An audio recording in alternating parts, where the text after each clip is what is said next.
There are people who seem to defy the laws of time. No matter how many years the calendar marks, their eyes maintain a sparkle that cynicism has failed to extinguish. Their skin radiates a vitality that no cream can explain, and their energy, their presence, vibrates with the freshness of a spring morning. Modern science, in its limitation, calls it good genetics.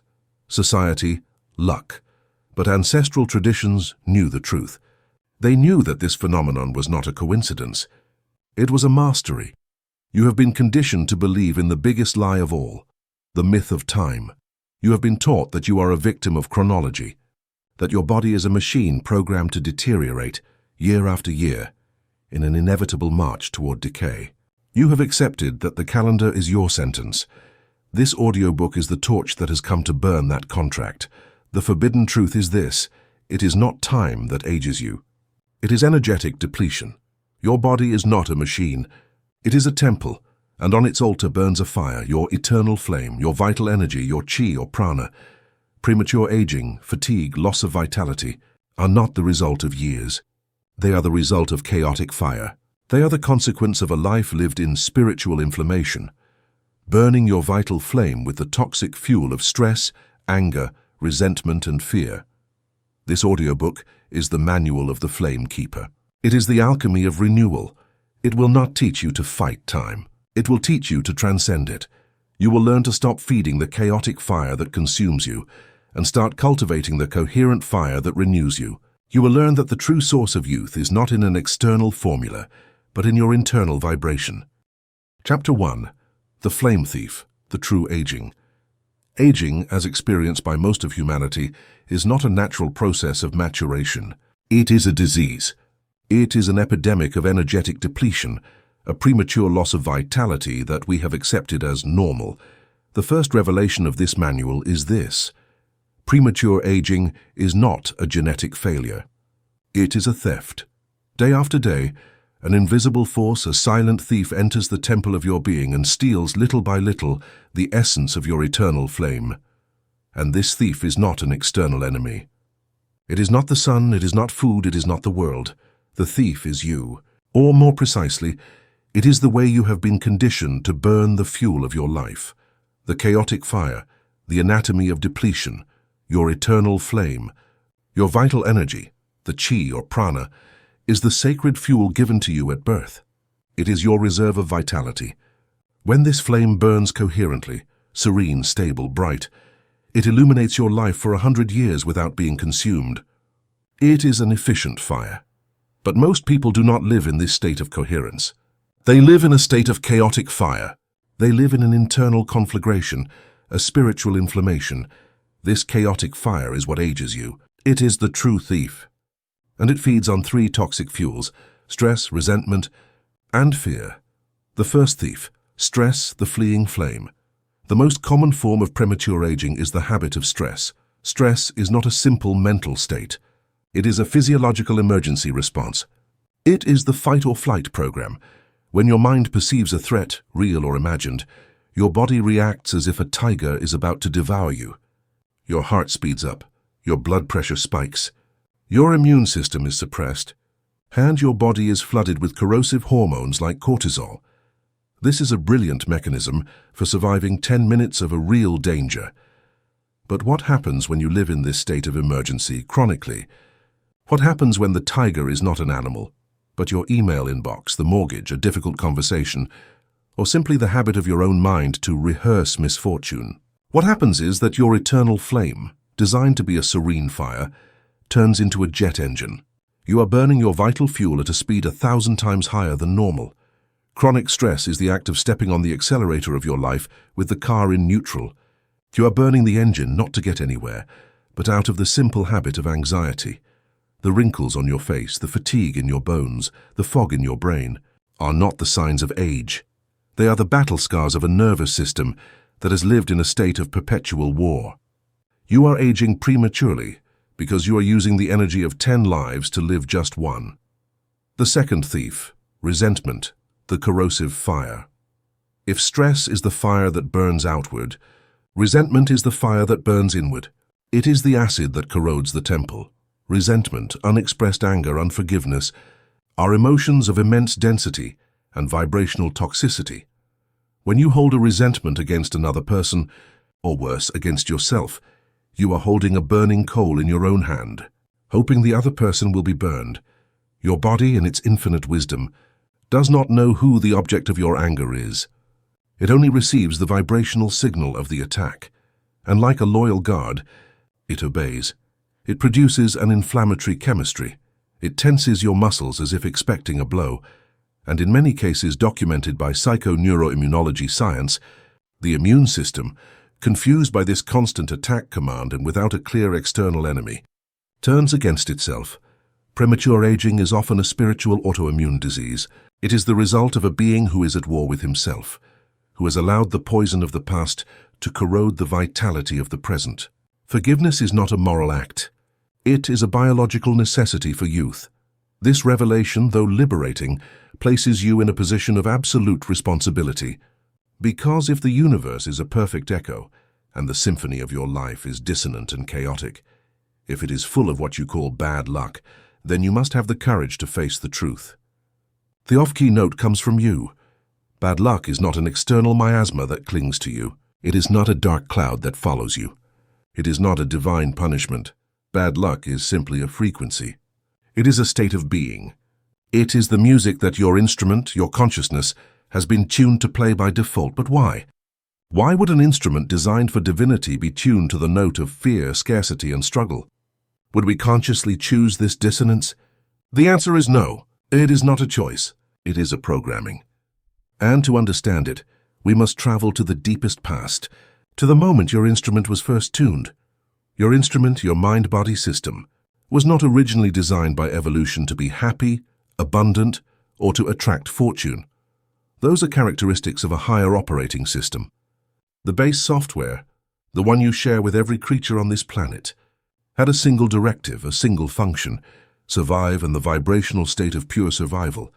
The one that kept our ancestors alive in a hostile world is composed of a trio of very dense frequencies: vigilance, anxiety, the need to constantly scan the horizon for threats, scarcity, hoarding, the certainty that resources are limited and that winter, lack, is always around the corner, fear, contraction, the impulse to flee or fight anything unknown. This frequency of fear was not a mistake. It was, for millennia, the most successful survival program on the planet, and you have inherited it. It is etched into your DNA, into your limbic system, into the oldest part of your brain. Bad luck is, in essence, this old, obsolete survival program executing in a modern world that no longer requires it. Imagine your consciousness is a radar system. The survival program sets it up for a single purpose: detecting threats. It is the best threat radar in the world, and it works perfectly. It scans the vast field of potentiality, the universe, and finds, with infallible precision, anything that could go wrong. Of the 1,000 possibilities of your day, it fixes on the one that is a problem. Of the 100 people you meet, it resonates with the one who is dangerous or conflictive. Of all the frequencies in the universe, it tunes perfectly into the panic radio of world news. And then, your reality fills with threats, problems, conflicts, not because the universe is hostile, but because your radar operating under the survival program is doing its job perfectly. It is finding exactly what it was tuned for. Bad luck is your threat radar functioning correctly. It is the self-fulfilling prophecy of an instrument tuned to the frequency of fear. This survival program creates your dominant note. It is the background hum of your being. You can spend 10 minutes in the morning thinking positively, trying to play the flute of abundance. But if the remaining 23 hours and 50 minutes your inner orchestra, your autonomic nervous system, your blood chemistry, your subconscious beliefs, is playing the massive tuba of fear and scarcity, what melody do you think the universe will hear?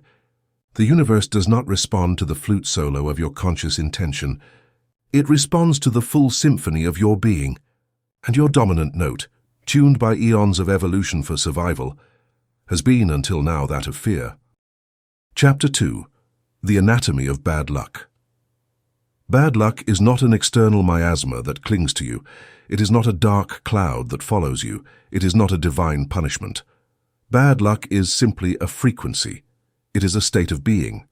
It is the music that your instrument, your consciousness, has been tuned to play by default. But why? Why would an instrument designed for divinity be tuned to the note of fear, scarcity, and struggle? Would we consciously choose this dissonance? The answer is no. It is not a choice, it is a programming. And to understand it, to finally be able to tune your instrument, we must travel to the deepest past, to the moment your instrument was first tuned by a hand that was not yours, the hand of evolution. Your instrument, your mind-body system, was not originally designed by evolution to be happy, abundant, or to attract fortune. Those are characteristics of a higher operating system, that of awakened consciousness. The base software, the one you share with every creature on this planet, had a single directive, a single function: survive.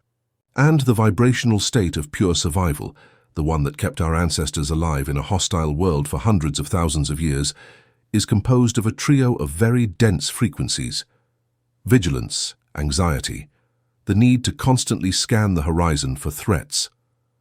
The one who relaxed was devoured: scarcity, hoarding, the certainty that resources are limited and that winter, lack, is always around the corner.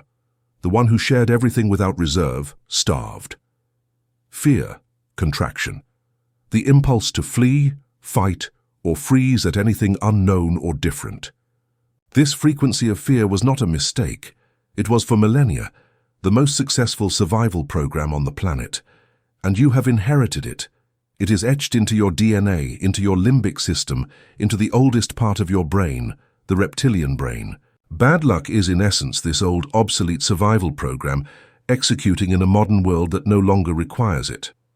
Imagine your consciousness is an incredibly sophisticated radar system.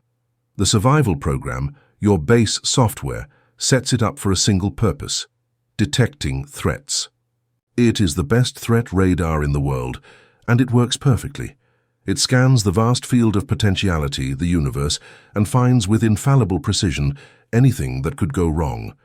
Out of the 1,000 possibilities of your day, it fixes on the one that is a problem. Out of the 100 people you meet, it resonates and focuses on the one who is dangerous or conflictive. Of all the frequencies in the universe, it tunes perfectly into the panic radio of the world news. And then your reality fills with threats, problems, conflicts. Not because the universe is hostile, but because your radar, operating under the survival program, is doing its job perfectly. It is finding exactly what it was tuned for. Bad luck is your threat radar functioning correctly. It is the self-fulfilling prophecy of an instrument tuned to the frequency of fear. This survival program creates your dominant note. It is the background hum of your being. You can spend 10 minutes in the morning thinking positively, trying to play the flute of abundance. But if the remaining 23 hours and 50 minutes, your inner orchestra, your autonomic nervous system, your blood chemistry, your subconscious beliefs, is playing the massive tuba of fear and scarcity, what melody do you think the universe will hear? The universe does not respond to the flute solo of your conscious intention. It responds to the full symphony of your being. And your dominant note, tuned by eons of evolution for survival, has been, until now, that of fear. This is the biological root of your bad luck. It is the hardware of your instrument. But there is a second layer, a software layer, that is even more cunning. The constructed identity, that personality you call I, infinitely prefers a familiar misery to an unknown happiness. Why? Because familiar misery, your habitual bad luck, is a territory it knows. It knows its rules. It knows its landscapes. The unexpected bill, the failing relationship, the boss who does not value you. It knows how to survive in it.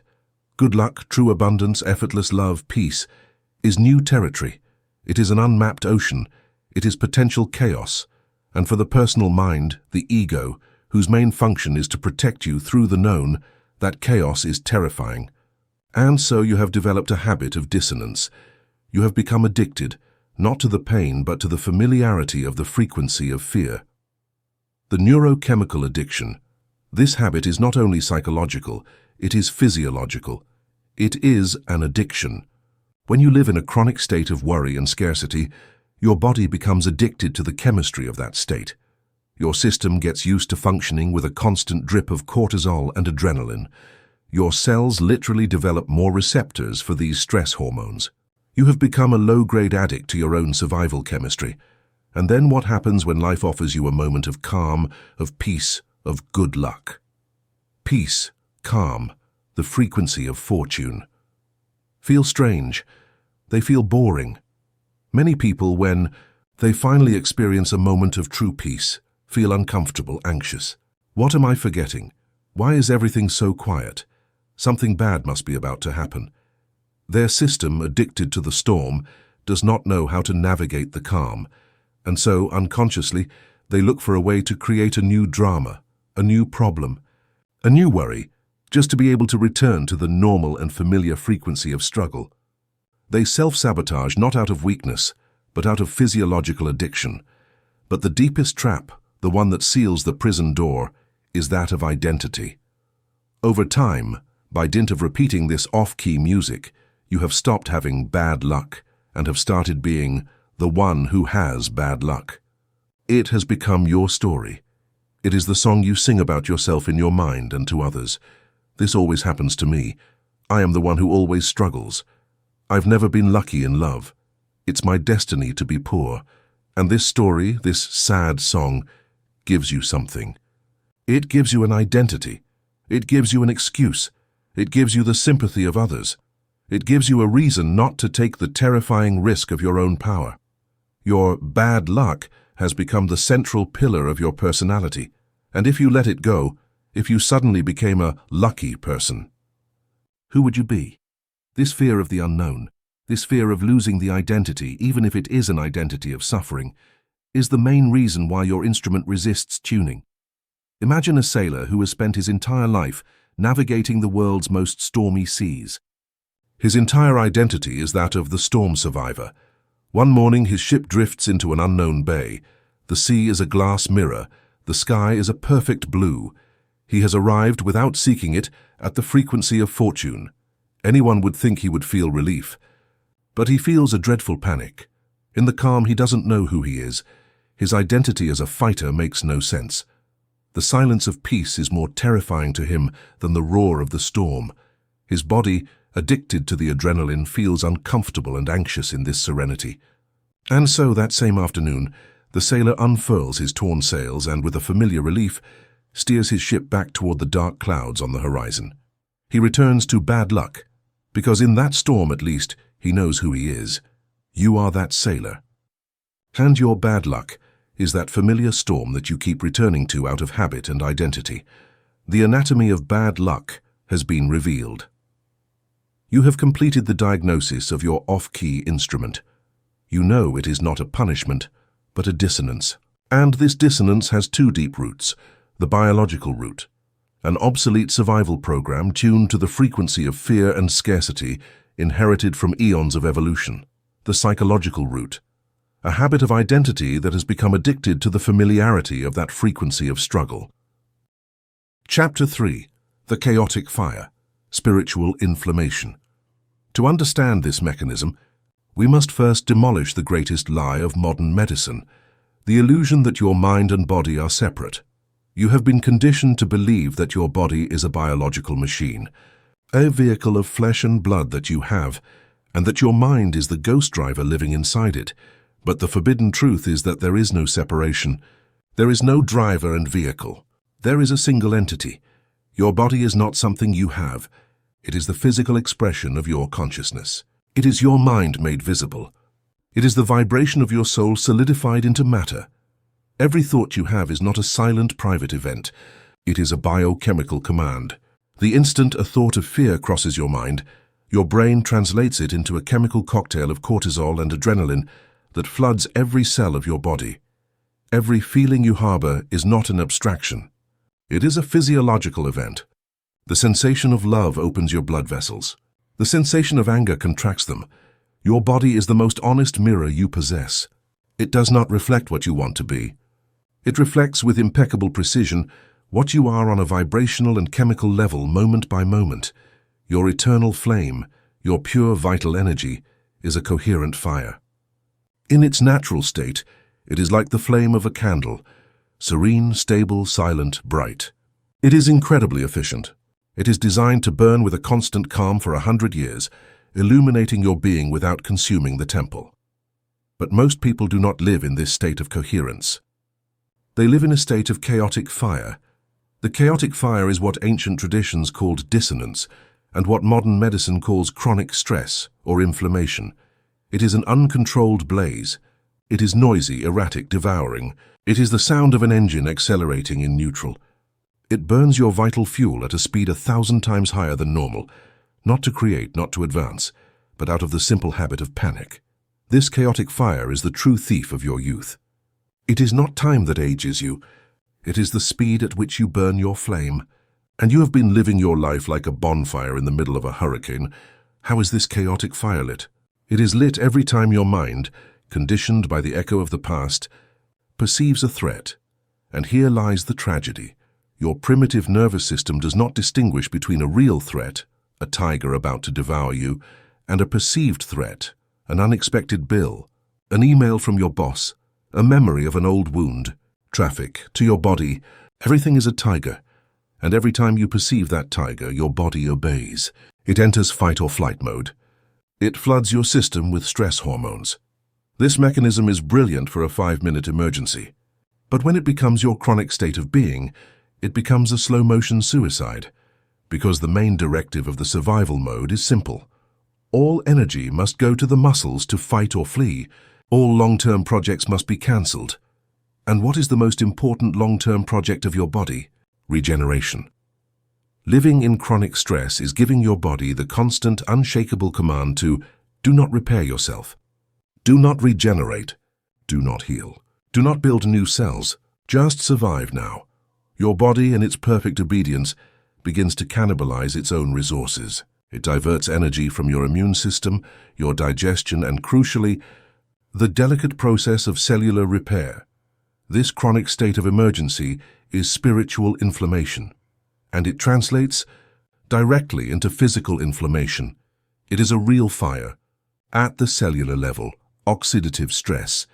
This chaotic fire creates a toxic byproduct called free radicals.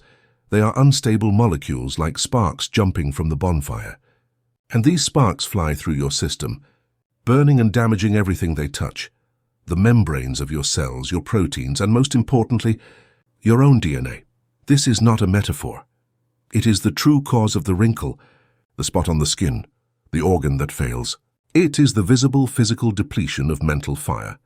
Telomere shortening, the definitive proof.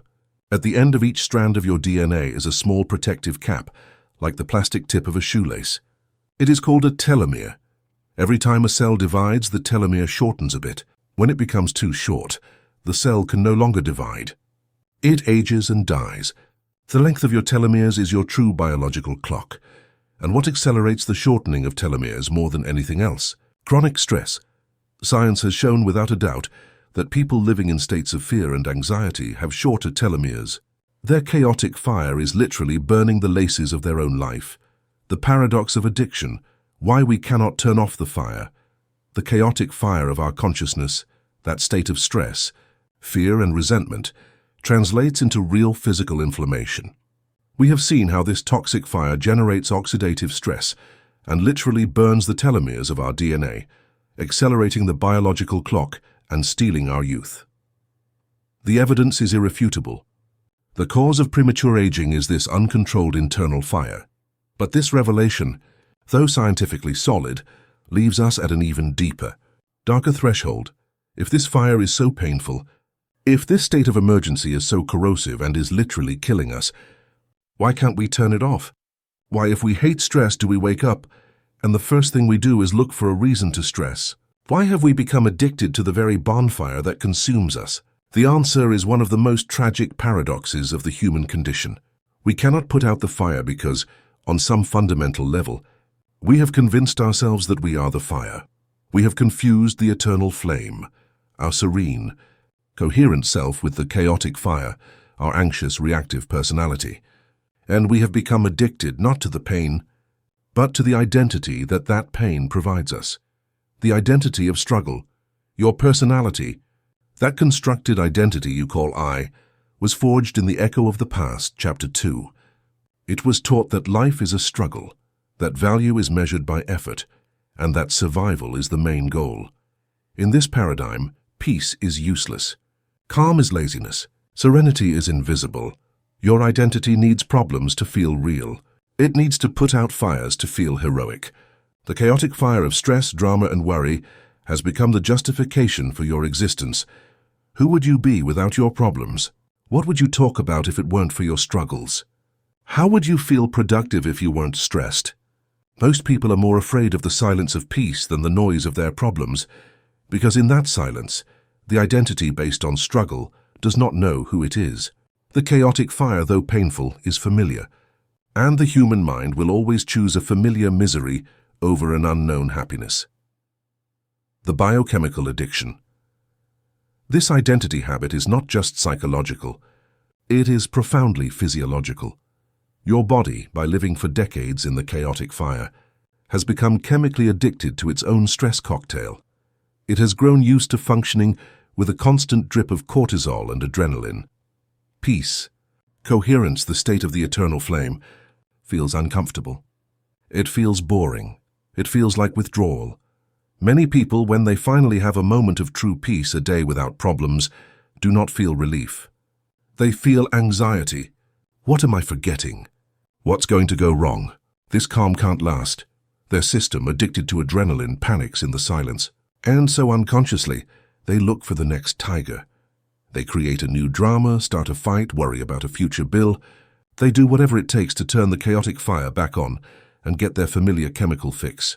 You are a survival addict, and that addiction is burning the temple of your body. This is the secret engine of premature aging. It is a self-feeding vicious cycle. The belief, 2. You believe life is a struggle, the echo of the past. The habit, 3. This belief makes you seek and focus on drama, lighting the chaotic fire. The chemistry, 1. This fire releases cortisol and adrenaline, creating a biochemical addiction. The evidence, the mirror. This corrosive chemistry ages your body. Inflammation. Short telomeres. The confirmation. You look at your aging body and say, see, I was right. Life is a struggle and decay is inevitable, and the cycle restarts each time with more force. You have become the prisoner and the jailer of your own decay. Imagine a firefighter who is the hero of his city. His entire identity, his sense of worth, comes from the siren, the danger, the adrenaline rush of the emergency, of being cheered after putting out a huge fire. His life is the chaotic fire. One day peace comes to the city. Weeks pass, then months without a single fire. The firefighter at first enjoys the rest, but soon he becomes restless. He feels useless, invisible.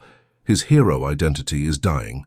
The calm of peace is more terrifying to him than the roar of the flames, and so one dark night, consumed by the need to feel alive, the firefighter takes a match.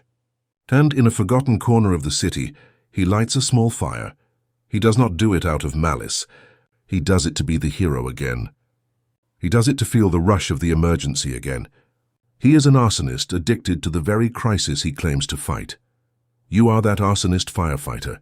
Your conscious mind complains about the stress and depletion of your life, but your subconscious identity, addicted to the struggle, keeps lighting small fires of drama, worry, and anxiety, just to feel alive, and your body, the temple, is the one that pays the price for that addiction.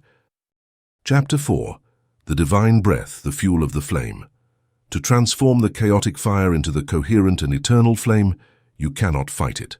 Trying to calm stress with willpower is like trying to put out a gasoline fire with your hands. You will only get burned. You do not fight the fire. You remove the fuel, and you begin to feed it with a new one. The oldest and most forbidden knowledge does not lie in complicated texts, but in the simple act you perform 20,000 times a day without realizing it. Your breath. We have been conditioned to see breathing as a simple biological mechanism. Air in, air out. Oxygen for the blood. An automatic, subservient, unimportant function. But the great sages of all ages knew the truth. The yogis of the Himalayas, the Taoist masters, the mystics of all traditions, understood that breathing is not just a physical act. It is a spiritual act. You are not breathing merely air, you are breathing energy. The air you inhale is charged with what the Hindus called prana, the Chinese called qi, and modern science calls bioelectrical energy. It is the vital force of the universe. It is the pure fuel of the eternal flame. It is the very substance from which the ocean of supraconsciousness is made. Your breath is the visible bridge between the invisible world of energy and the visible world of your body. It is the umbilical cord that connects you at every instant to the infinite vitality of the cosmos, and here lies the secret of its power. Your breath is the only function of your body that is at once automatic and conscious. It is automatic, you can forget about it, and your body will continue doing it, operating from the echo of the past. It is conscious, you can at any moment choose to take control. You can slow it down, deepen it, quicken it, or hold it. In this duality lies the master key of alchemy. Because the rhythm of your breathing is inseparably connected to the master lever of your biology, your autonomic nervous system. Your autonomic nervous system is what controls the chaotic fire. It has two modes: the sympathetic, fight or flight, the tiger mode, the accelerator, the one that releases cortisol and lights the chaotic fire. It is activated by fast, shallow chest breathing. The parasympathetic, rest and regeneration. The temple mode, the break, the one that releases the chemistry of healing, acetylcholine, and lights the coherent flame. It is activated by slow, deep diaphragmatic breathing. Most of humanity, due to the habit of stress, lives in a state of chronic sympathetic dominance. They spend their days in shallow, fast breathing, keeping their foot on the accelerator, mercilessly burning their vital flame. The act of consciously taking control of your breath is the most powerful act of sovereignty you can perform. It is the act of taking your foot off the accelerator of the chaotic fire and deliberately stepping on the brake of the coherent flame. When you consciously change your breathing pattern from fast and shallow to slow and deep, you are not simply relaxing, you are sending an irrefutable biochemical signal to every cell in your body. You are telling them, the tiger is gone. The threat is an illusion. Cease survival mode. Initiate regeneration mode. Conscious breathing is the direct bridge between your conscious mind and the automatic machinery that ages you. It is the lever that turns off spiritual inflammation. Imagine your eternal flame is a fire in the center of your being.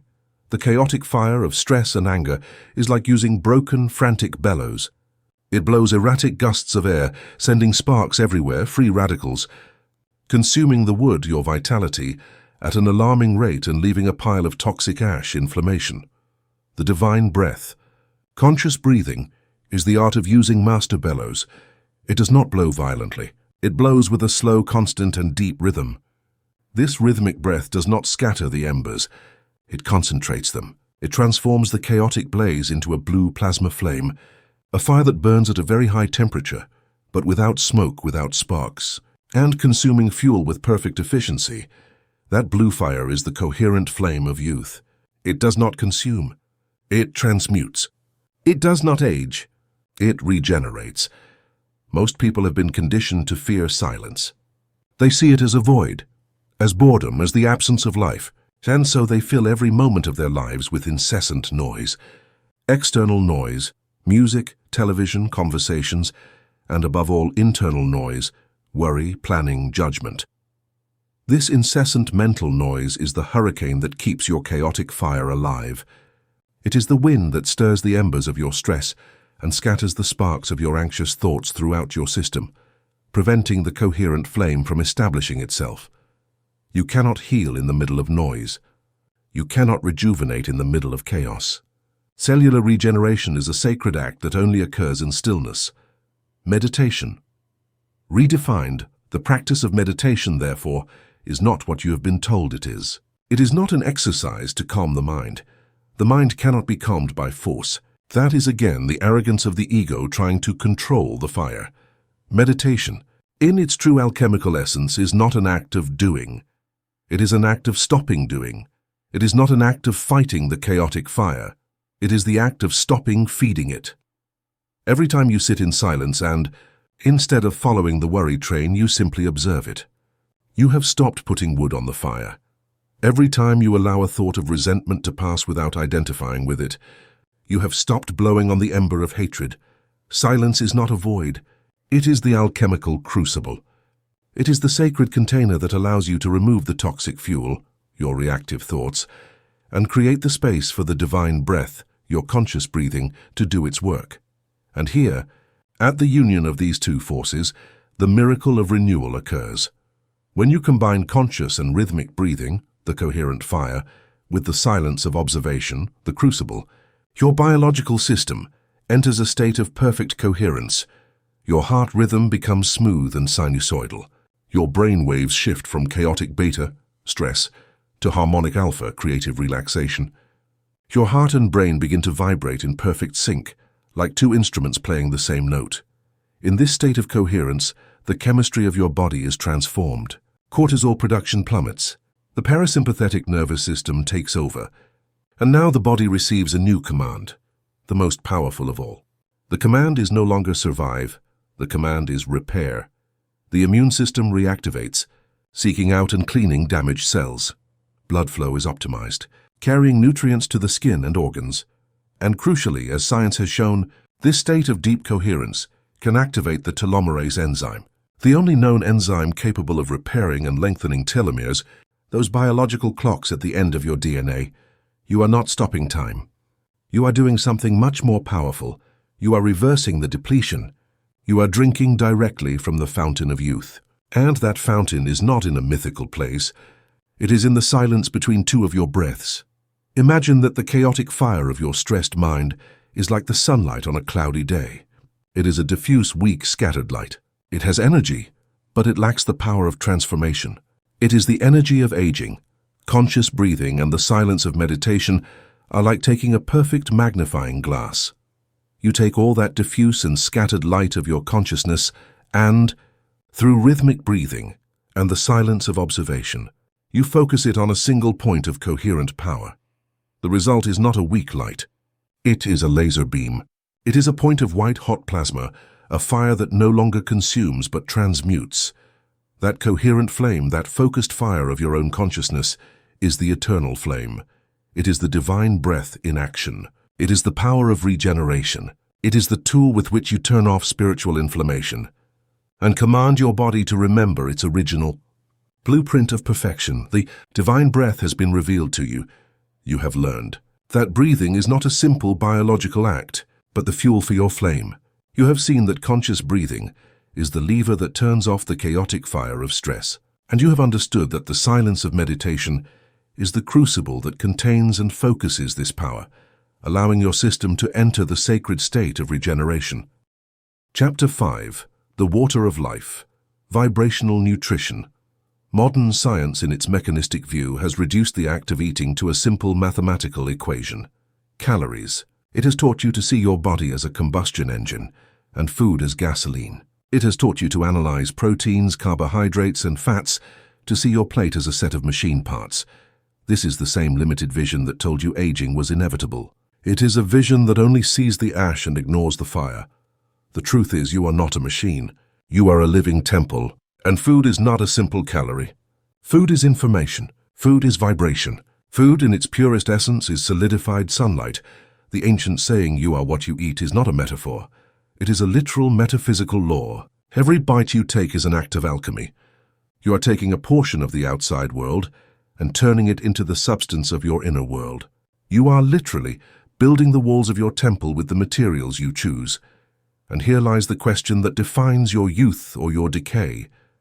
Are you building your temple with marble or with sludge?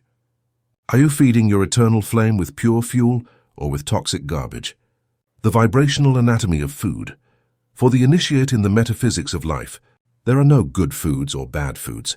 There are only two categories: foods that add light to your flame, and foods that steal light from your flame. Dead foods, the fuel of the chaotic fire. Dead foods are those substances that have been so processed, so refined, so stripped of their vital force, that they no longer contain light. They are the product of the factory, not of the earth. They are empty calories devoid of prana, of chi, of the eternal flame. When you ingest these substances, refined sugars, bleached flours, artificial chemicals, Your body does not recognize them as life. It recognizes them as a toxic invader. And to process this anti-life, your body must perform an act of desperation. It must steal the eternal flame from your own vital organs. It must divert your precious energy, not to regenerate you, not to heal you, but to wage a digestive battle against the poison you just voluntarily introduced. Eating dead foods is literally paying with your own life force for a moment of chemical pleasure. This forced digestion process is the chaotic fire in action. It is the engine running on dirty fuel. And what is the result? Smoke, soot, inflammation. That toxic smoke is the oxidative stress we talked about, the one that ages your cells. You are feeding the very fire that consumes you. Live foods, the fuel of the eternal flame. Live foods, and on the other hand, are coherent light. They are the embodiment of the planet's eternal flame. They are the fruits that have spent months absorbing the pure light of the sun. They are the green leafy vegetables that have transmuted earth and water into vibration. They are the seeds and nuts that contain, in their small being, the potential of an entire forest. These foods are not inert matter. They are vibrating. They are full of prana, of chi, of the very energy that you seek to cultivate. When you ingest these foods, a battle does not occur. A fusion occurs. Your eternal flame recognizes its equal, and instead of stealing your energy for digestion, these foods give it to you. They are pure fuel. They are light joining your light. They are harmonic notes joining your symphony. They do not create a chaotic fire of inflammation. They create a serene, bright, and coherent flame. They are vibrationally anti-inflammatory.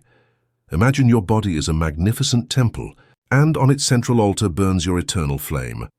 Your job as guardian of the temple is to keep that flame burning, pure and bright. For decades, unknowingly, you have been feeding this sacred fire with garbage. You have thrown wet wood, emotions of fear, plastics, processed food, and old tires, resentment, into the fire. And what has happened? The fire has become chaotic, smoky, toxic. The black smoke of inflammation has stained the frescoes on the temple walls, dulled the marble, corroded the structure. The temple is crumbling, not from age, but from the soot. The awakening is the moment you realize that you are the guardian. With the divine breath, chapter 4, you learn to control the airflow to calm the flames. Now, with vibrational nutrition, you learn to change the fuel. You stop throwing plastic into the fire, and you begin with a sacred intention to feed it only with the purest, driest, most resinous wood, the wood of life. And the flame receiving this new fuel begins to change. The smoke disappears. The chaotic fire transforms into a coherent blue and gold flame, burning with a serene intensity. And this new flame, pure and clean, not only stops staining the temple, but with its coherent heat, begins to burn the old soot. It begins the regeneration. To the modern mechanistic mind, water is H2O. It is a chemical solvent, a fluid for hydration. It is functional but inert. This is the same blindness that sees the body as a machine and food as calories. The forbidden truth, known by all mystics and now being rediscovered by cutting-edge science, is that water is not an inert substance. Water is alive. It is conscious. Water is liquid memory. It is a liquid crystal, a biological magnetic tape designed with a sacred purpose, to record, store, and transmit frequencies. The water is not just the conductor of life. It is the medium that records the score of life. Your body, being 70% water, is not a solid structure. You are an ocean contained within the delicate membrane of your skin.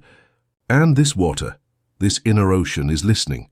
It is listening every second to the vibration of your consciousness. When you burn in the chaotic fire of stress, your inner water records that frequency. It structures itself in chaotic, dissonant patterns. The chemistry of your cells literally bathes in an ocean of anxiety. When you light the coherent flame of gratitude, as you learned in chapter 4, your inner water records that frequency. It structures itself in beautiful geometric harmonic patterns. Your cells bathe in an ocean of regeneration. Your inner water is the liquid mirror of your state of being, and it is the medium through which your eternal or chaotic flame communicates with every one of the trillions of cells in your temple. With this new understanding, we understand that dehydration is not just being thirsty. Dehydration fires a state of vibrational resistance. It is the condition of the temple When the conductor of life has stagnated, the hardening of the flame, rigidity. What is the quality of youth? Fluidity, flexibility. The skin is elastic, the joints are mobile, energy flows. What is the quality of aging? Rigidity, dryness, the skin wrinkles, the joints stiffen, energy stagnates. Aging is the process of a river turning into a desert. It is the process of drying out. When you do not nourish your temple with pure water, the chaotic fire has nothing to cool it. Spiritual inflammation turns into a dry fever. It burns your cells without the relief of water. Your body, in a desperate attempt to survive, becomes rigid, brittle, contracted. Dehydration is the physical signature of contraction and fear, the stagnation of soot, toxic accumulation. As we saw, the chaotic fire produces soot, free radicals, inflammatory toxins. What is the function of water? Water is the universal solvent. It is the river that cleanses the temple and carries away the soot. When you are dehydrated, that river becomes a stagnant swamp. The toxins can no longer be efficiently eliminated. They accumulate in your tissues, your joints, your skin. The age spot, the stiffness of arthritis, chronic fatigue, is all the result of soot that has accumulated because the river of life did not have enough flow to clean it. The act of drinking pure living water is, therefore, not a simple act of hydration. It is a ritual of purification and conduction, the cooling of the chaotic fire. Pure water is the direct antidote to spiritual inflammation. It is the engine's coolant. By hydrating your system, you give your body the means to manage the heat of stress, to dissolve cortisol, to calm the nervous system. It is the first step to putting out the blaze and lighting the serene flame, the conduction of the eternal flame. More importantly, water is the conductor of the coherent flame. When you perform your divine breath practice, Chapter 4, when you generate the coherent frequency of peace, how does that signal travel to your liver, your kidneys, your skin? It travels through the water. Your intracellular water vibrates with that new order of regeneration and transmits it instantly to the entire system. A hydrated body is a receptive body to healing. It is a perfect conductor. A dehydrated body is a poor conductor. The signal of your new consciousness cannot reach the cells. Imagine your temple again. The eternal flame burns on the central altar. A living temple needs two things: the sacred fire, your eternal flame, and the sacred water, your hydration. For years you have not only fed the fire with garbage, chaotic fire, but you have allowed the river running beneath the temple to dry up. The temple has filled with smoke, toxins, and the structure has dried out and cracked, aging. The awakening is the act of restoring the river. When you drink pure living water, you are reopening the sacred aqueducts. The water begins to flow through the temple again. It cleans the soot from the walls, detoxification. It moistens the dry foundations, flexibility. And most importantly, it acts as a perfect mirror, reflecting the eternal flame into every corner, bringing the light and the order of regeneration to every cell. Chapter 6. The Oil of Joy, Emotion as Elixir. When you live in the habit of survival, you are operating a toxic pharmacy. You are flooding your temple 24 hours a day with a chemical cocktail of cortisol and adrenaline. Cortisol is the stress hormone. It is an acid. It is catabolic, meaning it breaks down tissue.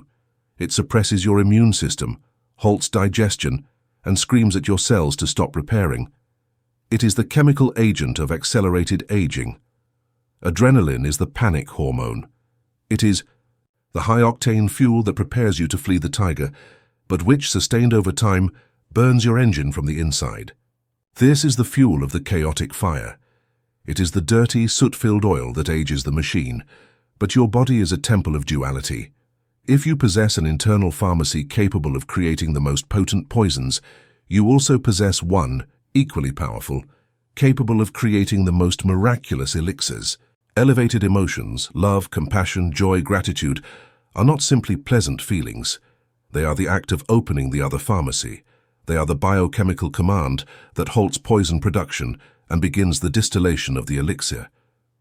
When you deliberately cultivate a state of elevated emotion, your brain and heart begin to release a cocktail of life. Serotonin, the molecule of well-being and calm. It is the direct antidote to anxiety. It is the signal that tells your nervous system, the tiger is gone. The world is safe. You may relax. Oxytocin, often called the love hormone or the connection molecule, but it is much more than that. Oxytocin is one of the most potent anti-inflammatory agents your body can produce. It is a powerful antioxidant that protects your cells from oxidative stress, the soot of the chaotic fire. It is a cardiovascular protector. It is literally the chemistry of healing. Endorphins, your body's natural opiates. They are the analgesic that dissolves pain and the source of serene euphoria, of joy. Aging is nothing more than a chemical imbalance sustained over time. It is a chronic cortisol intoxication and a chronic deficiency of oxytocin and serotonin. Rejuvenation, therefore, is an act of biochemical alchemy. It is the art of consciously stopping the production of poison and beginning to distill the elixir. Imagine that your eternal flame is the fire burning in a sacred oil lamp. For years, you have been feeding that lamp with dirty, low-quality oil, fear, stress, anger. The result is a disaster. The flame is erratic, weak, and produces an immense amount of soot, inflammation, free radicals. This soot accumulates on the lamp's glass, making it opaque, stained, old. No matter how much you try to clean the glass from the outside, creams, treatments, the soot continues to be produced from within. The awakening is the moment you stop blaming the glass. You realize the problem is the oil, and you begin with a deliberate intention to change the fuel. You discard the dirty oil and begin to fill the lamp with a pure, refined, sacred oil, the oil of gratitude, compassion, joy. What happens to the flame? Instantly, the soot disappears. The flame ceases to be chaotic and becomes coherent, bright, serene, stable. And this new pure flame, by no longer producing smoke, begins to clean the old soot accumulated on the glass. The glass, from within, begins to regain its transparency and its shine. You have not rejuvenated the lamp. You have stopped aging it. You have given it the correct fuel so that its natural state of brilliance can be revealed. Your emotions are the quality of the oil you choose for your lamp. Your body, as we have established, is a vibrational temple. Every cell is a musical instrument, and the sum of them all creates the symphony of your being. The chaotic fire, stress, fear, is a symphony of dissonance. It is a jarring, fast, erratic music. It is a frequency that depletes the instrument. The coherent flame, love, gratitude, is a symphony of harmony. It is a gentle, rhythmic, serene music. It is a frequency that regenerates the instrument. Here lies the deepest truth. Your chronological age, the years on the calendar, is an illusion. It is administrative data. Your true age, the one that dictates the state of your body, is your vibrational age. If you have spent 30 years practicing the frequency of fear and anger, your body, even if only 30 chronological years old, will be vibrationally old. It will be depleted, rigid, inflamed. If you have spent 60 years practicing the frequency of gratitude, curiosity, and joy, your body, even if 60 chronological years old, will be vibrationally young. It will be flexible, receptive, and vital. That is why you see people who are 25 years old, who look 50, and people who are 70 who radiate a light that defies time. They are not defying the calendar. They are demonstrating the law of vibration. The emotion of love, not just romantic love, but impersonal love, compassion, gratitude, is the vibrational signature of total coherence. It is the frequency of the eternal flame in its purest state. Fear, the root of the chaotic fire, is the frequency of separation. It is the illusion that you are alone, that you are vulnerable, that you must struggle. It is a frequency of contraction. Love is the frequency of unity. It is the recognition that you are one with life. It is a frequency of expansion.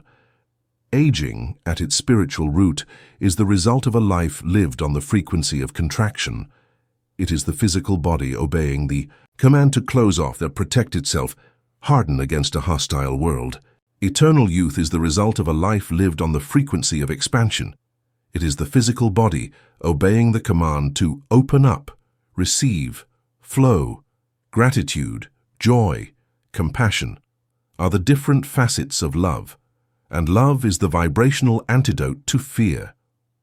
You cannot be in a state of expansive love and at the same time in a state of contractive fear. They are mutually exclusive frequencies. The oil of joy not only turns off the chemical soot, cortisol, it turns off the very frequency, fear, that gave rise to it. Your subconscious mind, the one that controls 95% of your biology, is the guardian of the flame, and it only understands one language, feeling. The chaotic fire, stress, is the feeling of life is an emergency, and the subconscious, receiving that command, executes the emergency aging program. The oil of joy, gratitude, is the feeling of life is abundant and safe, and the subconscious, receiving this new command, executes the renewal and safety program. When you deliberately choose to cultivate the feeling of joy, you are not simply feeling good. You are performing the deepest act of programming that exists. You are giving your inner architect the clearest possible command. Life is good. There is plenty of time. We are safe. Initiate the regeneration protocol. Your biology, in its perfect obedience, begins to dismantle the chemistry of aging and to rebuild the temple based on this new blueprint of vitality. Your chronological age continues to advance, but your biological age stops and can even begin to reverse. Because your biology does not respond to the calendar, it responds to the order you give it through your habitual emotional frequency. Return to the lamp of your temple. You have calmed the bellows, the breath, and cleaned the fuel, nutrition. The flame now burns steadily. But the oil of joy is something more. It is not the oil you buy. It is the oil that the flame itself creates when it is in its state of perfect coherence. It is the elixir that divinity itself distills. When you pour this oil of gratitude and love onto your flame, the flame not only burns without smoke, it begins to sing. It produces a golden light that not only illuminates, but repairs. This coherent light is the frequency of eternal youth. It penetrates the lamp's glass, your body, not only cleaning the old soot, but repairing the microfractures that the chaotic fire had created. The oil of joy is the final alchemy. It is the emotion that transforms your flame from a simple light of survival into a fire of divine transmutation, a fire that does not consume but consecrates. The oil of joy has been revealed to you. You have learned that elevated emotion is the biochemical elixir that halts inflammation and the vibrational frequency that reverses contraction. It is the final command you give your subconscious to choose regeneration over decay. You have mastered the three pillars of the alchemy of the flame: the breath energy, the water and the earth matter, and the oil emotion. You have the fuels of renewal. But what for? A fire that burns without purpose is a fire wasted. Chapter 7. Purpose as the pilot flame. In the previous chapters, we diagnosed aging as energetic depletion. We saw how the chaotic fire burns your vitality. But there is another form of aging, more subtle and perhaps more tragic: aging by stagnation. Imagine a powerful river, your vital energy. The chaotic fire is when the river flows with destructive violence, eroding its banks and overflowing. Stagnation is when the river stops flowing completely. It turns into a swamp. The water rots, life dies, and what was once a torrent of vitality becomes a breeding ground for decay. The lack of purpose is the act of damming the river of your life. A person without purpose, without a reason to get up in the morning that is greater than their own survival, is a being whose eternal flame has nowhere to direct its light. Their vital energy, lacking a vector, a channel, a direction, stagnates, and this stagnant energy becomes the fertile ground for the two diseases of the soul's aging: apathy and boredom. Apathy and boredom are not harmless feelings. They are the vibrational signature of a flame that is suffocating. They are the prelude to depression, chronic illness, rapid physical deterioration. They are the sound of the silence that follows the death of inspiration. The body, sensing that the soul's fire is going out, receives a subconscious command: mission terminated. Initiate dismantling protocol. Now understand what happens when a person finds, or rather remembers, their purpose. Purpose is not a career or a job. Those are just the forms it can take. Purpose is the soul's fundamental note. It is the reason your consciousness chose to embody in this temple. It is the sacred mission that gives your life direction and meaning. When you align with this purpose, a miracle of energetic organization occurs. All that vital energy that was previously stagnant in the swamp of boredom or chaotically burning in the bonfire of stress suddenly finds a channel. Purpose acts as a vector. It is like a magnetic field that takes the scattered iron filings of your consciousness and aligns them in a single coherent direction. You no longer burn out in trivial dramas because your energy is too busy building your temple. You no longer stagnate in apathy because every day is a new opportunity to fulfill your mission. Your eternal flame ceases to be an uncontrolled blaze or a dying ember. It becomes the engine of a rocket. An immense fire, yes, but perfectly directed, focused, every particle of energy dedicated to a single objective, to ascend. Here lies the secret to why people with a purpose not only live longer, but radiate youth.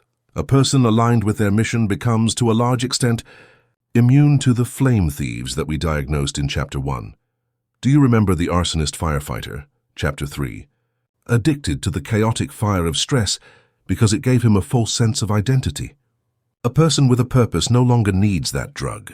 His identity no longer comes from putting out trivial fires because he is busy lighting the sacred fire of his own creation.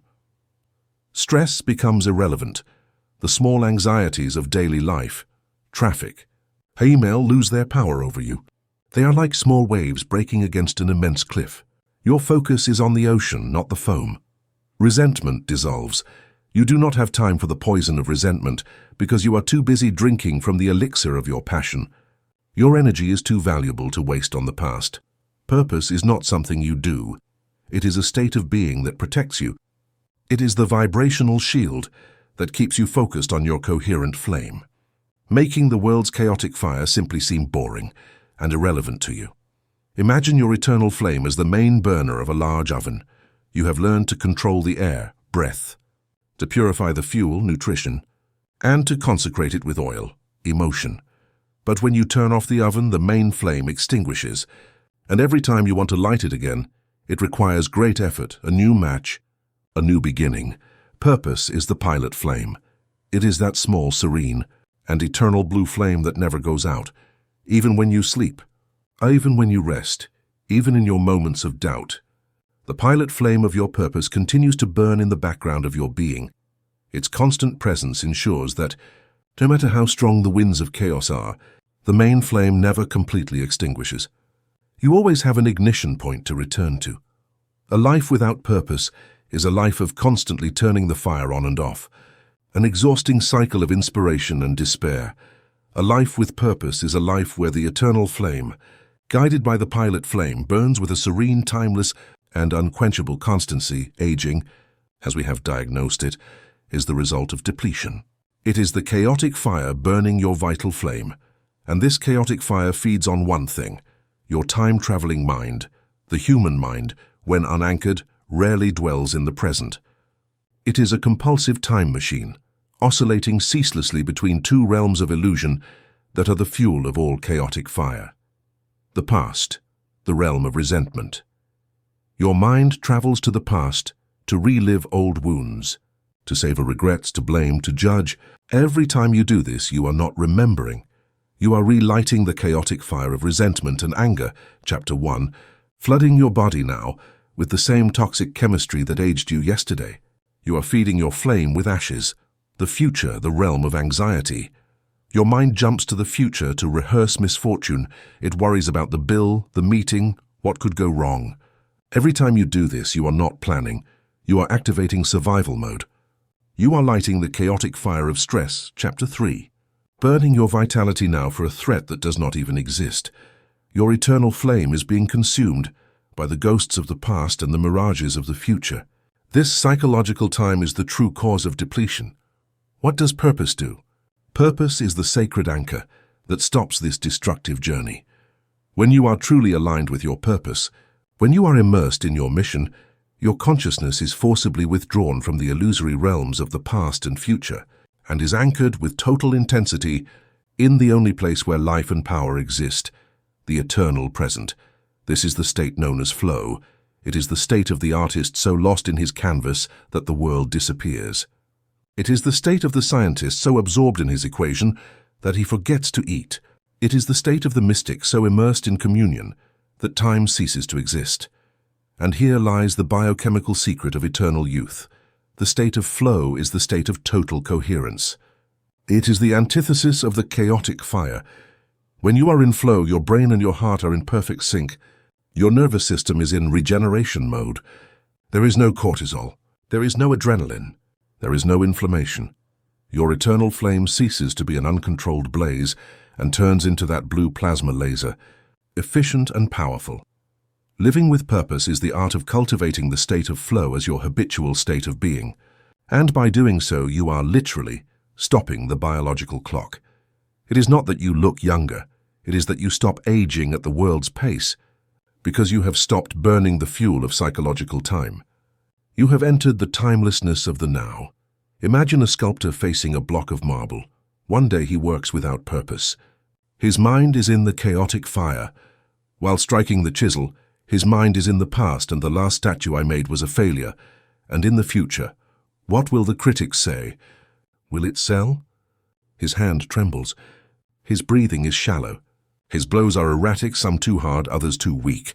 He is stressed, exhausted, and the marble is cracking. He is aging his work and himself. The next day, the sculptor remembers his pilot flame. His purpose is not to succeed. His purpose is to reveal the beauty hidden in the stone. He stands before the marble and his being changes. There is no past. There is no future. Only the sacred now of the chisel meeting the stone exists. His breathing becomes deep and rhythmic. His heart and brain enter coherence. He is in flow. 8 hours pass. For him, it has been minutes. He is not tired. He is energized. And the statue that emerges from the marble is a masterpiece. He has worked all day but has not aged a second. He has been operating from the eternal flame, from the timelessness of the now. Chapter 8. The Sunrise Ritual, Tuning the Flame. For most people, the day does not begin with peace.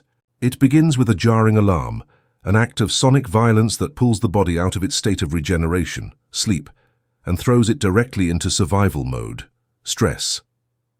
Your first thought is not gratitude, it is resistance. 5 more minutes. Your first act is not calm, it is panic. You look at the clock, I'm late. Your first fuel is not the divine breath, it is anxiety. You grab the phone, and in less than 10 seconds, the blue light of the screen and the torrent of bad news, urgent emails and social comparisons flood your system with a massive dose of cortisol. The tiger has entered your tent before you have even gotten out of bed. You have lit the chaotic fire. You have tuned your instrument to the frequency of stress. And now you will spend the rest of the day fruitlessly trying to find peace in the midst of the bonfire you yourself have lit. You have begun your day in a state of depletion. The ritual. The art of lighting the coherent flame. The sunrise ritual is an act of sovereignty. It is the art of reclaiming those first moments, of ensuring that the first flame you light is not that of chaos, but of coherence. This ritual is not just another task on your list. It is the only task that matters, because it establishes the frequency from which all other tasks will be performed. It is the act of tuning your instrument before the chaotic orchestra of the external world has a chance to play its dissonant music. This ritual synthesizes the 4 philosophical pillars we have learned into a simple, powerful protocol. Step 1. Purification, honoring the water of life. The first step of the ritual happens before you even think. It happens the moment you open your eyes. Your body overnight has been in a deep state of detoxification. The cellular soot has been swept away. Now you must help the temple expel those wastes and reactivate its liquid conductor. The protocol. Do not jump up. Resist the urge to leap out of bed. Take 60 seconds. Lie still. Cellular gratitude. Feel the sensation of your body. Feel the warmth of the sheets. And say in your mind the first word of power, thank you. Thank your body for the miracle of nocturnal regeneration. The programmed water. Before any coffee, before any food, your first act of consumption is the water of life. Drink a full glass of pure, room temperature water, the liquid intention, and as you drink, do not do it automatically. Do it with intention. Feel the water entering your system, not just as H2O but as liquid consciousness. Feel it washing away the night soot, awakening every cell, hydrating the temple. You are preparing the conductor for the new frequency. Step 2. Ignition, mastering the divine breath. With the temple purified by water, you must now light the flame. Not the chaotic flame of cortisol, but the coherent flame of the parasympathetic nervous system. Your tool is the divine breath. The protocol. Sit in your space. Go to your sacred space. Chapter 5. Sit with a straight back, the rhythmic bellows. Close your eyes, and for 3 to 5 minutes, practice coherent breathing. You don't need complicated techniques. Simply inhale slowly to a count of 5 and exhale slowly to a count of 5. Focus the bellows. Bring your attention to the center of your chest. Imagine you are breathing through your heart. Feel the shift. At first, your mind will be noisy, but after a minute of this rhythmic breathing, you will feel the change. Your nervous system is receiving the signal. The tiger is gone. The chaotic fire is turning off. The regeneration mode is activating. Step 3. The anointing of the flame. Applying the oil of joy. This is the practice from Chapter 6. It is the moment you stop being the breathing technician and become the alchemist of the heart. You are deliberately going to change your biochemistry, shifting from the poison of cortisol to the elixir of oxytocin and serotonin. You are not going to wait to feel good. You are going to generate well-being. The protocol: maintain coherence. Continue your rhythmic, heart-focused breathing. Keep that serene flame burning. Invoke the elixir. Now deliberately invoke an elevated, coherent feeling. The most potent and accessible are appreciation or gratitude. The activation technique. How do you generate a feeling on demand? You don't think it. You remember it. Bring to your mind a genuine memory of a moment of pure joy, love, or awe. It doesn't have to be a major event. The sensation of petting your pet, the face of a loved one laughing, a sunset that took your breath away. Do not dwell on the story. Immerse yourself in the sensation. Feel in your body, the warmth in your chest, the expansion, the smile that arises on its own. Sustain the frequency. Once you feel that warm flame of gratitude or joy in your chest, release the memory and stay only with the pure feeling. Sustain that frequency for 1 or 2 minutes, breathing through it, bathing every cell of your body in this elixir of regeneration. You have lit the oil of joy. You have deliberately changed your chemistry. You have transformed your flame from a survival light to a fire of renewal. Step 4. Directing the fire, activating the pilot flame. Your flame is now pure, coherent, and warm. But it is a fire without direction. As we saw in Chapter 7, a flame without purpose stagnates. You must give this magnificent energy a vector, a mission for the day. This is the practice of coherent intention. The protocol: sustain the fire. Still in your state of gratitude and heart coherence, ask yourself the sacred question: what is my purpose today? Define the vector. Do not look for a world-changing mission. Look for a simple, clear, and achievable intention for the next 16 hours. It is your pilot flame for the day. Perhaps it is: today, my purpose is to be a calm presence in the midst of chaos. Or, and today, my purpose is to focus with excellence on my project. Or today, my purpose is to listen to others with an open heart. The future rehearsal, the mini visualization. Now, use the eye of God. For just 1 minute, visualize the end of the day. Imagine yourself returning to bed tonight, but do not visualize the tasks you did.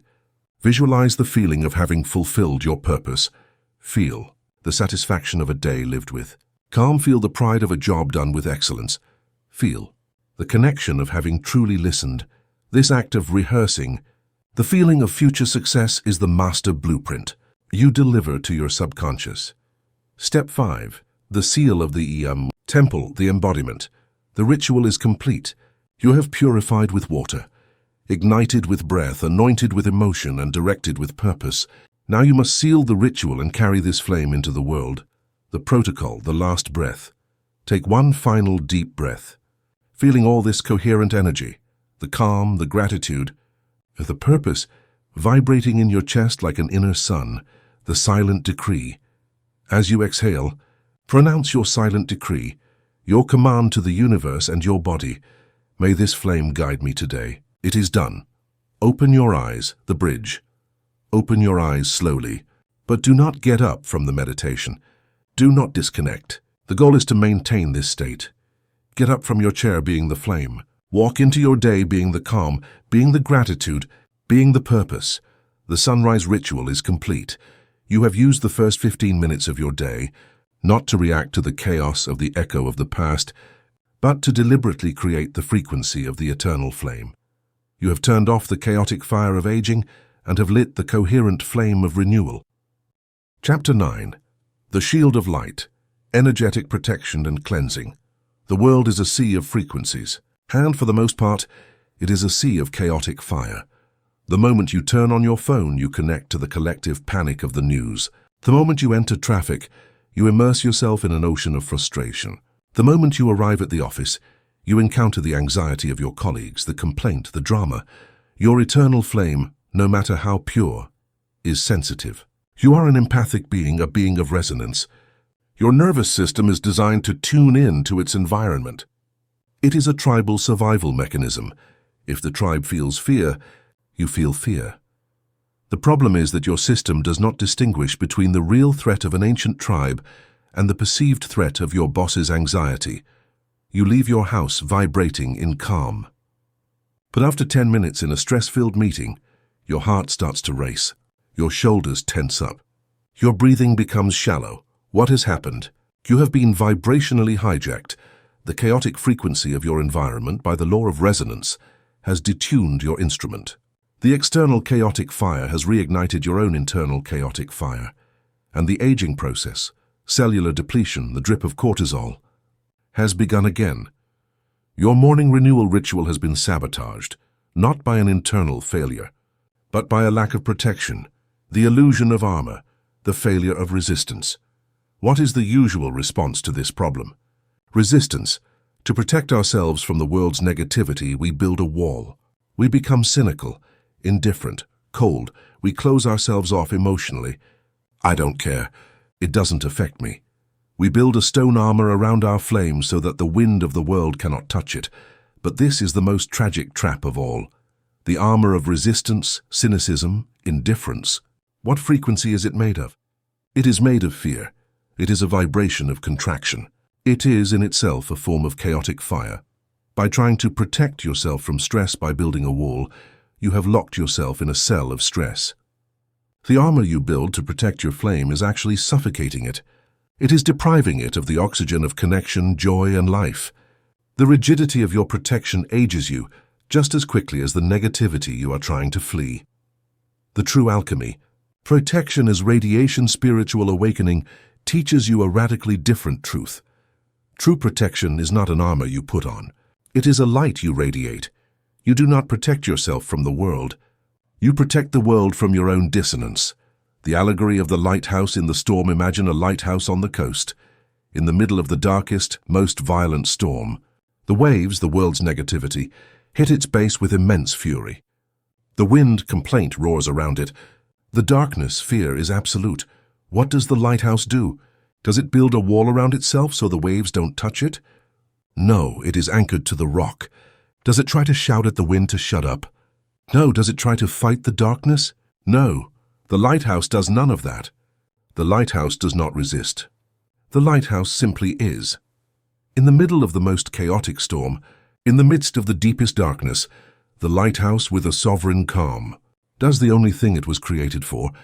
It radiates its own coherent light. Its light does not fight the darkness. It dissolves it. The waves cannot extinguish a light that shines from a place of such stability. The storm cannot touch its flame. The lighthouse's protection is not its armor. It is its purpose. It is its radiation. Your work is not to block the world's negativity. Your work is to radiate your own frequency of peace, gratitude, purpose, with a coherence so stable that the world's negativity simply cannot find a surface to resonate with. It passes through you without touching you, or it dissolves in your presence. The three practices, the guardian of the flame. The first practice, forging the shield of light, the morning ritual. Your sunrise ritual, chapter 8, is the act of lighting your inner flame. This practice is the extension of that ritual. It is the moment you take the flame you have lit on your inner altar and use it to illuminate the entire temple, creating a vibrational force field around you. The protocol. Complete your sunrise ritual. You have reached the end of your morning ritual. You are in a state of coherence, feeling the oil of joy, gratitude, and the pilot flame, purpose.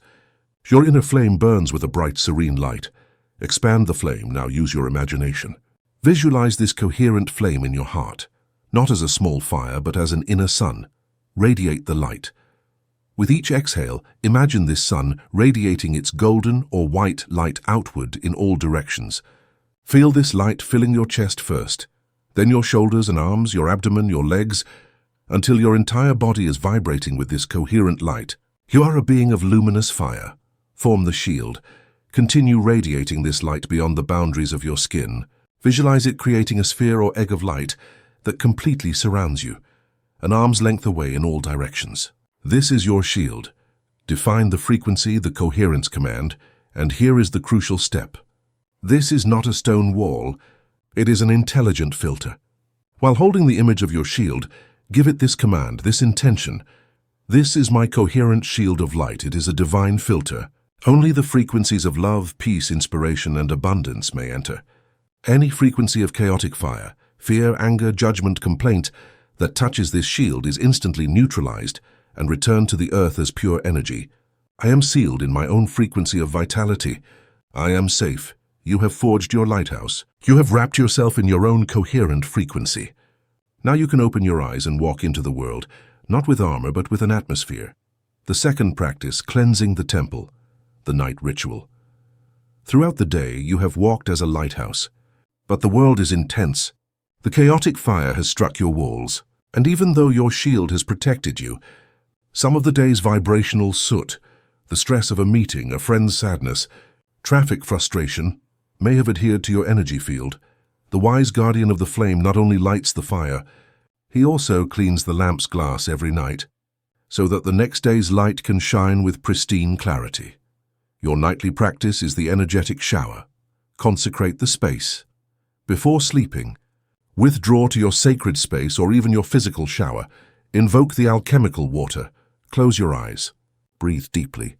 Invoke the flame of your consciousness. Now imagine a cascade of liquid light, perhaps a bright white light, or a transmuting violet flame, beginning to pour down from the crown of your head. Wash away the soot. Feel this liquid light flowing through your body and over your skin. With each exhale, visualize how this cascade dissolves and washes away all the day's energetic soot. Feel the discharge. Imagine all that dense, chaotic energy flowing downward through your legs, exiting through the soles of your feet, and sinking deeply into the center of the earth, where it is neutralized and transmuted. Seal the temple. Continue this process for a few minutes, until you feel your energy field clean, light, and bright. Feel your eternal flame burning purely again in a clean temple. This cleansing ritual not only prepares you for deeper, more regenerating sleep, which we will explore in the next chapter, but it ensures that you do not carry today's chaotic fire into tomorrow's sunrise ritual. The third practice, the guardian in the storm, real-time protection. You have learned to prepare in the morning and cleanse at night. But what do you do in the middle of the day when you face a direct attack of chaotic fire? You are in a meeting and someone starts shouting. You are talking to a loved one who falls into a complaint and negativity loop. You feel their chaos starting to latch onto you. How your own flame begins to flicker. In this moment, resistance, the armor, would tell you to argue, to defend yourself, or to close off. The lighthouse, your coherent flame, does something different. Do not resist, do not oppose their energy. Do not judge them. Anchor your fire. Instead of focusing on them, bring 90% of your attention inward. Return to your divine breath, chapter 4. Start breathing rhythmically, anchored in your heart. Activate the shield mentally. While breathing, recall the feeling of your shield of light. You don't have to visualize it perfectly. Just feel your own bubble of calm and coherence. Radiate your frequency. Keep breathing and maintain your calm. Hold your own frequency of peace in the midst of their storm. By doing this, you have achieved two things. First, you have become impermeable. Their chaotic fire strikes your shield of calm, and finding no similar frequency to resonate with, fear, anger, it dissolves. It does not hook you. Second, and this is advanced alchemy, your own coherent frequency, your calm begins to influence the field. Like a tuning fork, your piece starts to tune the other person's dissonance. Often, without you knowing why, the other person will begin to calm down. You have learned to be the lighthouse in the storm. Chapter 10. The Alchemy of Sleep, the Sacred Regeneration.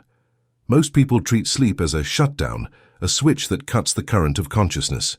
They see it as a small death at the end of the day. A passive and unimportant pause, necessary only so that the biological machinery can restart. This is perhaps the biggest lie that sustains the myth of time. It is the ignorance that condemns us to premature aging, because the 10th revelation, the one that seals the great work of alchemy, is this. Sleep is not a shutdown, it is the turn-on of the deepest power of regeneration in the universe. It is not a pause. It is the sacred workshop where your eternal flame, finally free from the noise of your conscious mind, can perform its true work. Welcome to the alchemy of sleep. To understand why sleep is the key to youth, we must remember the battle being fought inside you, the coherent flame, your state of peace, love, gratitude, activates the parasympathetic nervous system. This is the command to repair and regenerate. The chaotic fire, your state of stress, fear, anger, activates the sympathetic nervous system. This is the command to fight or flee. During the day, these two forces are in a constant struggle. Every time you feel stress, the chaotic fire ignites and the process of regeneration stops. Your body cannot be fleeing a tiger and repairing your cells at the same time. It must choose. And almost always it chooses immediate survival. But what happens when you fall asleep? The miracle happens. The ego, the conscious and analytical mind, the self that worries, plans, stresses, the guardian of the chaotic fire, finally dissolves.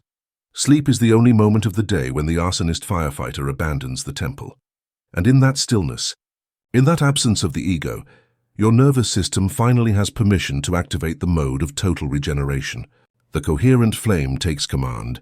Sleep is the biological Sabbath. It is the sacred state in which your subconscious, the divine architect of your temple, can finally open its toolbox and begin to work without interruption.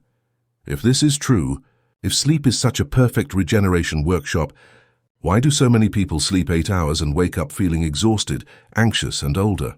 The answer is contamination. The divine architect, your subconscious, arrives at the workshop at midnight, ready to repair the telomeres, cleanse the brain of toxins, and rebuild the collagen in your skin. But what does it find? It finds a contaminated workshop. Although the conscious ego has fallen asleep, the residue of its chaotic fire is still in the air. You have spent the last hours before sleeping, flooding your system with the cortisol from the news, the anxiety of tomorrow's work, or the anger from an argument. You have closed the doors of the temple, but you have left the enemy inside, and the divine architect, instead of spending 8 hours on regeneration, must spend the first 6 hours on decontamination. Your body spends most of the night fighting the chemistry of stress that you took to bed. It is cleaning the soot instead of repairing the wall. You wake up tired because your nightly alchemy has failed. Your body barely had time to survive your own poison. It did not have time to repair. Imagine a magnificent museum, your body. During the day, it receives thousands of visitors, your thoughts and experiences. Inevitably, they leave footprints, trash, disorder. At night, the museum closes, and the best restoration team in the world, your subconscious, arrives to do its sacred work, polishing the floors, repairing the exhibits, leaving the temple pristine for the next day. But what happens if the last visitor of the day, just before closing, was an enraged mob, a day of maximum stress that set fire to a trash can in the main gallery? The restoration team arrives and cannot polish the floors. It must spend all night putting out the fire, dealing with the smoke and cleaning the soot. In the morning, when the doors open, the museum is not restored. It is barely saved, and it smells of smoke. This is how most of humanity treats its sleep. They go to bed on fire and they wake up smelling of smoke. The initiate in the eternal flame understands that his job is not just to sleep. It is to prepare the temple for the restorer, the ritual of sacred regeneration. You now enter the workshop of the nightly alchemist. This is the most important ritual of your day, the act of programming that defines the speed of your biological clock. It is not an act of doing, but of allowing. It is the ritual of sacred regeneration.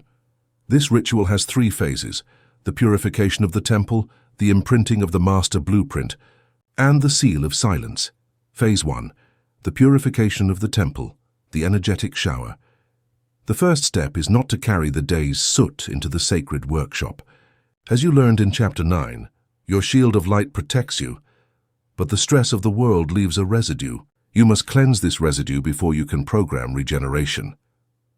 The protocol, preparation of the environment. Your bedroom is not just a place to sleep. It is your regeneration chamber. Prepare it as such. Dim the lights. Turn off screens. The portal of the chaotic fire at least 30 minutes before sleeping. The physical and energetic shower. The ritual begins, ideally, with a warm shower or bath. But it is not a mechanical act. It is a purification ritual. As the water runs over your body, use your intention. Visualize that the water not only cleanses physical dirt, but that it is a liquid light that dissolves and carries away all the day's chaotic fire. The anxiety from the meeting, the frustration from traffic, the energy of others' complaints. Feel how you are literally cleansing yourself vibrationally. The dry cleansing ritual. If you cannot shower, perform the dry cleansing. Sit on your bed. Close your eyes. Invoke the violet light cascade you learned in the previous chapter. For 60 seconds, visualize this light flowing through your energy field, combing and dissolving all the day's static, leaving you vibrationally clean and neutral. You have purified the temple. You have put out the day's fire. The workshop is silent. Phase 2. The imprinting of the master blueprint. The seal of youth. Now, with the temple clean and your body ready for rest, you begin the most important act of creation. You are going to enter the drowsy state, that magical portal between wakefulness and sleep, where your subconscious is completely open, and you are going to deliver the master blueprint. The protocol. The descent to the portal. Lie down in your bed. Close your eyes. And begin to use the divine breath. Chapter 4.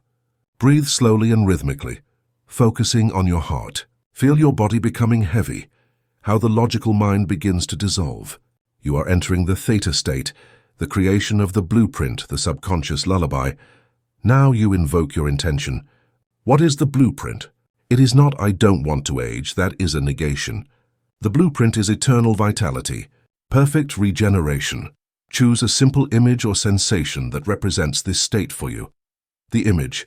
Perhaps you see yourself in a mirror, but your face is luminous, your skin is radiant, your eyes shine with a timeless vitality. The sensation. Perhaps you feel a warm, golden energy, the coherent flame, flowing through every cell, repairing and rejuvenating. The decree, the seal.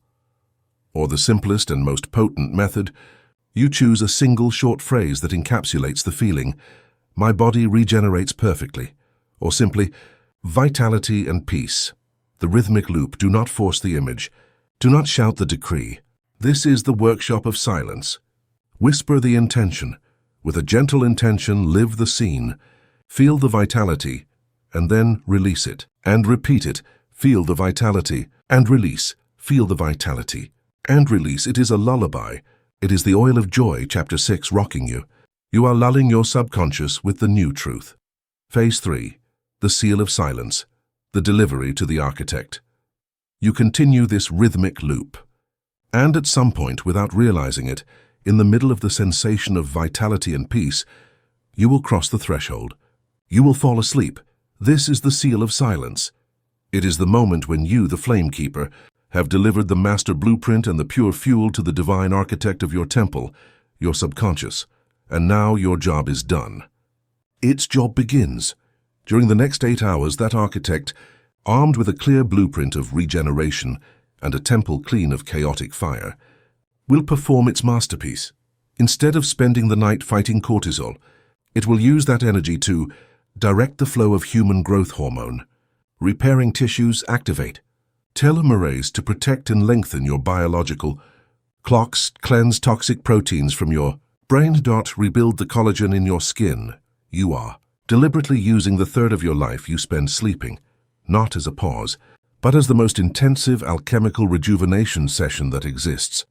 The artist of the chaotic fire is the one who spends the day frantically sculpting, and at night simply collapses onto the floor, leaving the workshop full of dust, dirty tools, and half-finished works.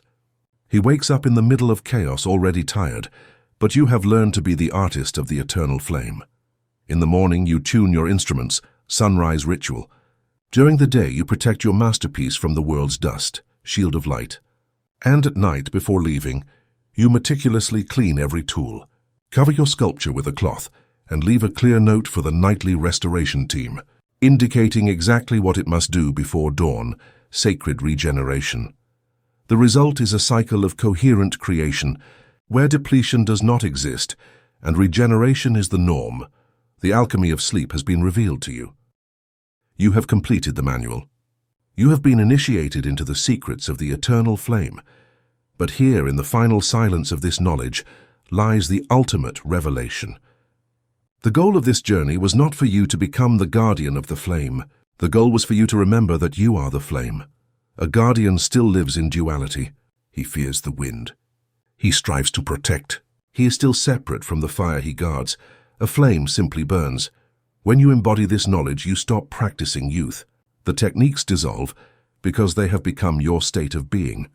You no longer breathe to calm yourself. Your natural breath is the calm. You no longer eat live foods to heal. You have become a being that only resonates with the vibration of life. You no longer practice gratitude. You become the presence of gratitude. Your biological clock stops obeying the sun's calendar and begins to obey the clock of your soul. And your soul is timeless. Your life ceases to be a struggle against aging. It becomes a radiation of vitality. Your learning journey is over. Your life as the inextinguishable flame begins now. Your question every morning is no longer, how do I stop time? But with what coherence, what joy, and what purpose do I choose to burn today? If this manual has reignited the fire in your soul, we invite you to share this light. Subscribe to our channel, Path of Knowledge, for more wisdom that feeds your flame. Like this video as a declaration that you choose vitality over time. Share this knowledge with someone who has forgotten the light of their own eternal flame. Thank you for your time, for your courage to face the chaotic fire, and for the brave decision to reclaim your timeless youth.